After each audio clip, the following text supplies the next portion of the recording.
So who am I speaking with? Michele Zanini. And Michele, who are you with? So I'm with the Management Innovation Exchange. I'm one of the co-founders.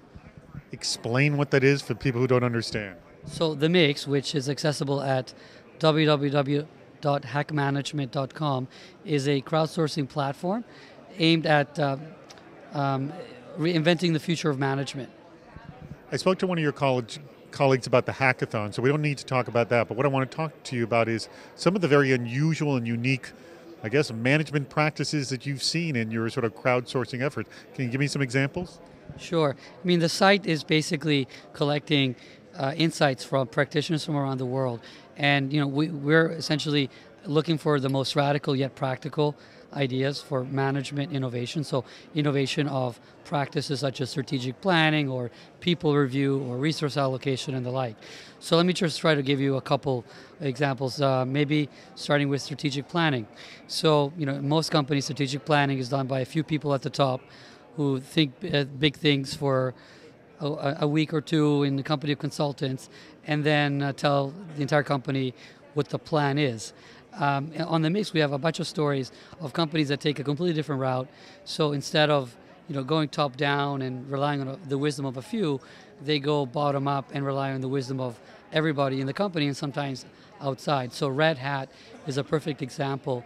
The CEO just opened up the strategy process to everybody who cared to participate. And over the course of several months came up with an amazing number of really interesting ideas that wouldn't have surfaced otherwise. And a company that is deeply engaged in executing those ideas because they came up with them as opposed to being told to execute something that someone else came up with. Give me another example. I love that. That's a great example. Another really, the more far out, the better. Okay. So this is an example from an Indian IT services company called HCL Technologies. And it's a $4 billion company. And it's the CEO is a very progressive leader. His name is Vineet Nayar. And he came on board in 2005, and when growth was not as fast as that of the competitors. And he kind of asked around why that is. And he basically found that a couple of things that were very important. The first is they're like a services company, and therefore they rely on the innovation and the engagement of people at the front line, right, who deal with customers.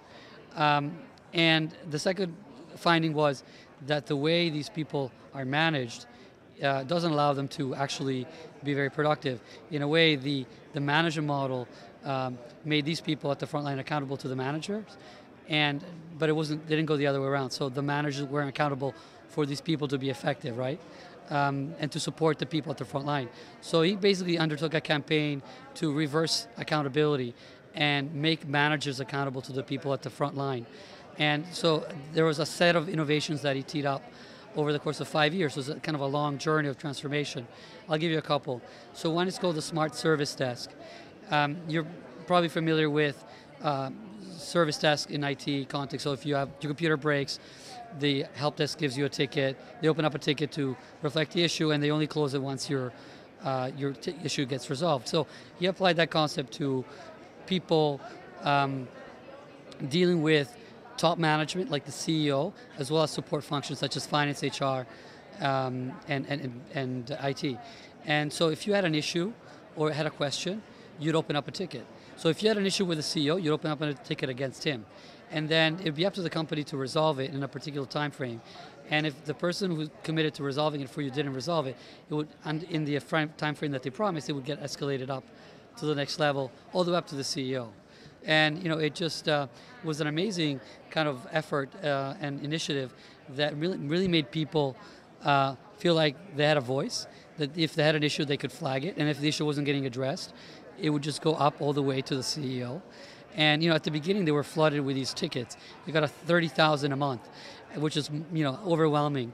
But over time, that number went down because what they ended up doing is learn from where the tickets were being generated on the issues that these tickets were about, and use that information to resolve some of the processes that were not working very well that generated those tickets to begin with. So the company became far more effective, and people felt much happier because they had a voice and they were being heard. Excellent. Thank you so much for your time. Thank you.